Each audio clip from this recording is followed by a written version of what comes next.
Hey, what's up? My name's Lucas. I'm a photographer and filmmaker based out of West Michigan. Welcome to my channel. Today, we are going to be talking about the best Leica cameras for your different use cases. I'm going to be going based off of what is available on their website. There's a lot of used and discontinued cameras that are just incredible from Leica, but I wanted to give kind of a best use case for each one that's available today, brand new. And I just want to clarify, this is all opinion, so some things might work better for you than what I think that they could be, but at the end of the day, this is my opinion and what I think the best use case for each Leica camera body is.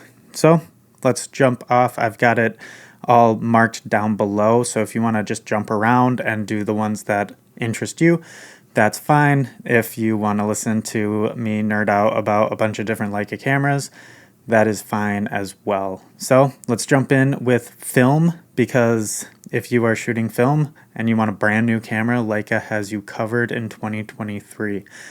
I think that the best camera that you can buy brand new from Leica is the Leica MP. It has a really beautiful rangefinder that doesn't flare, and it's got built-in metering, and it's just a all-around solid camera.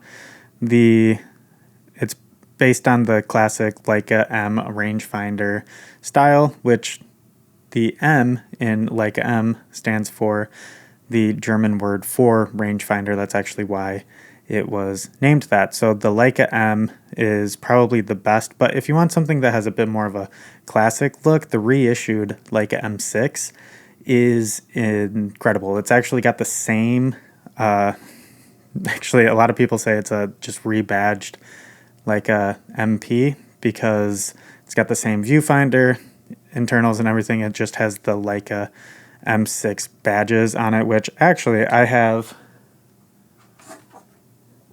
one of the original ones. This is my Leica M6 from 1985. And you notice it has the lights badge on it, just like the lights badge on this. And that is because before 1986, Leica was actually the lights company, and the cameras that they made were lights cameras until they shortened it to Leica, which is lights camera shortened. So it's kind of fun, and it's cool to have one of these original ones. Mine's from 1985, and they started manufacturing in 1984 of the M6. So those would be the two film cameras that I would suggest, but an honorary mention to the Leica M4. I think that is an incredible film camera, especially for the value. You can generally find them a little bit over $1,000, and they are really great. The only thing you're going to be missing on it is it doesn't have an internal meter. So, but if that's not an issue to you, then that's fine. Okay, so I think next up is hobbyists. So if you're a hobbyist, I think that you're gonna shoot on Leica, I think the best camera to get is an M camera. And so the best M camera is the M11 at this point. I think the M11 is incredible with its like 60 megapixel sensor that can have triple resolution, so 60, 36, and 18 megapixels. It is a tank, and it's got some really great modern features on it, like a USB-C connectivity and charging, so you can sync via USB cord to your phone or your computer, and you can also do it wirelessly and have the Leica Photos app, which is one of the best photo apps that I've ever used. So the Leica M11 would be great for hobbyists.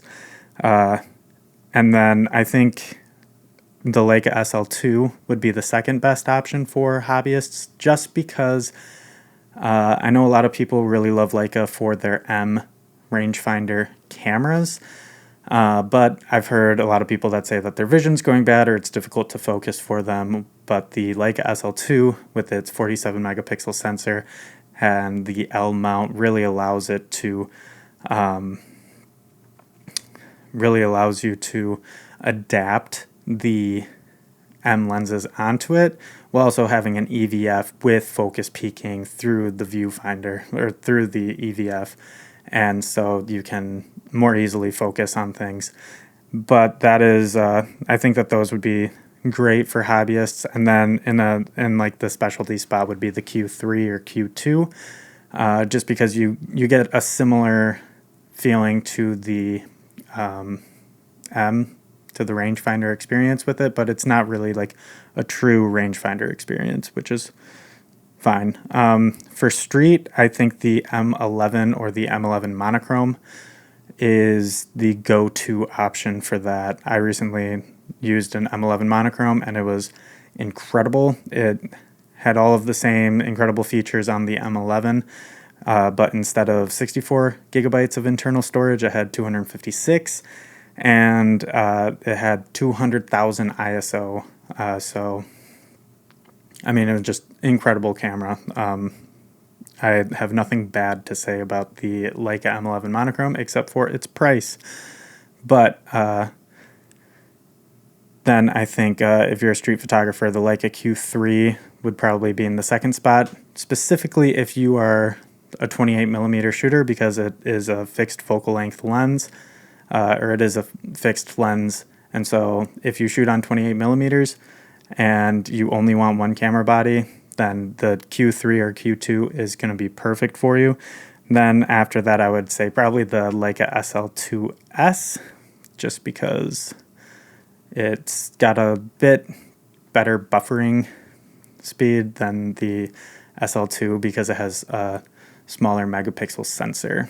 So for studio, I am tempted to say the Leica S3, which I'm sure a lot of people don't even know much about, but it's I believe 64 megapixel medium format sensor. And I mean, yeah, 64 megapixels. It's a DSLR.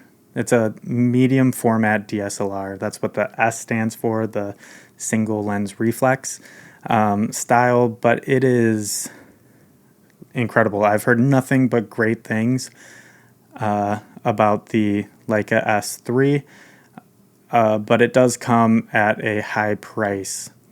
Brand new at $20,000, and then you need a lens on top of that, and those lenses are not cheap either. I think that the Leica SL2 is going to take the prize as being the best studio camera in Leica's lineup, because it's got 47 megapixel full frame CMOS sensor, and the EVF is really bright. It's beautiful to look through, and you're just and it now has pro photo compatibility, so you can use their lights and sync seamlessly with their pro photo sync equipment, which is really nice. So I would say that that puts the SL2 in the number one spot for studio photography. Landscape and like animals or birds, I'd have to say the SL2 again. It's got incredible lens selection. You could pack away a 100 to 400, which is, I've heard, an incredible lens. I don't think Leica's made a bad lens for this system. You take out the Leica SL2 and it packs in a bag nicely. I mean, that 100 to 400 is a really heavy lens. But if you wanted to, you could just get a 24-90 and the 100 to 400, and that's a full landscape and animal kit right there. You'd be set and be very happy with that. And then I also put the Q3 on because that is just a camera that I think you can really throw in a bag, forget about, go for a hike, go backpacking, whatever, and then it's just there and you can take incredible photos with it. So I think that those would be great for landscape photography. And then for wedding photographers, personally, I would suggest the Leica SL2S because it has a 24 megapixel sensor, so you're not going to be bogged down by taking thousands of photos and having buffering time and everything. And also it has 2 SD card slots, so you have redundancy on a wedding day, and you've got an incredible prime lens set. So I know plenty of photographers that do use the SL2S as their main, and they run 2 of them. I also think that if you ran 2, one SL2, one SL2S, that would go really well on a wedding day as well. It's kind of like running an R5 and an R6 on the Canon system, having a higher megapixel and then a lower megapixel one as well. I think it'd be cool if you ran like a 2470 or 2490 on the Leica SL2 and then the prime of your choice on a SL2S, and those would really like help marry those together. I think that'd be great. And also I think just throwing in a M11 or M10 would be really cool, especially I think if you're doing weddings, like a silver M11 would be really cool to just kind of like get people going. It's a little different, it's a little bit fun. Or you could be like the GOAT when it comes to weddings and Leicas, bench height and shoot on 2 M10s. I think he talks extensively about Leica M10s. I think the M11 would be an incredible switch if you're a wedding photographer, because it does have that internal storage, so there is some backup of the photos that you're taking. Still, it's 64 gigabytes. It's not a lot, but if you were looking for more, there's 256 in the M11 monochrome. And honestly, that might not be a bad idea because you could get some really great low light black and white photos on a wedding day. Just saying, and that they look great. And as far as a hybrid photo and video shooter, this is where I feel like I fall the most in, and that would be the Leica SL2S coming in the absolute #1 spot. Being able to record raw video externally in an Atomos Ninja or Blackmagic recorder is huge. Being able to have that 422 10-bit internal recording 4K, it's just it's a beast of a camera. And at the end of the day, it is the best hybrid camera I've ever used. I've used Canon, Sony, Nikon, and they've all been fine, but using this Leica system has been a dream. And there are little quirks once you get past the autofocus and everything, which I'm hoping that they fix in the Leica SL3, then you're golden. It's all good to go. The camera can't be like absolutely perfect, right? But it is almost as close to a perfect hybrid camera as you can get. And then in second place, I would put the SL2, just because it's the exact camera, just with a higher megapixel sensor and the ability to shoot 5K. If the SL2 could record ProRes RAW external, I think that it might have a chance of being the best one, but we'll see. I mean, the SL3 very well could have the triple resolution sensor with 60, 36, and 18 megapixel sensor sizes, and we'll see how that pans out. But I'm excited to see the future of the SL3 and the SL lineup. So that brings it pretty much it. If you're a like everyday carry, I would say a Leica Q3 would be perfect. I personally use a Leica M10 as my everyday carry. but that's just because I already have Leica M lenses that I really love. If I didn't have those lenses, I would have Leica Q of some sort, just because the 28 millimeter focal length is my personal favorite, and if I didn't already have a 28 Summicron, I probably would have had a Leica Q2 when I was in the market for a new everyday carry. I am definitely interested in checking out the Q3, but it's not like my highest priority. I'm happy with my Leica M10 for now. I'd love to get an M11 monochrome as an everyday carry, but the Q3 is impressive. I do like the ability to film video on an everyday carry, so we'll see where that goes. And then if you're a collector, if you're a collector, you already know where you're going to start out at. You already have your eye on some cameras, I'm sure, and I'm sure it's some sort of M or like one of the classic, but I think that this silver Leica SL2 is sick. Probably not in the cards for me, but you grab one of these and just hold on to it for a while. I'm sure that it will be worth something in the future, but who knows? That's always a gamble.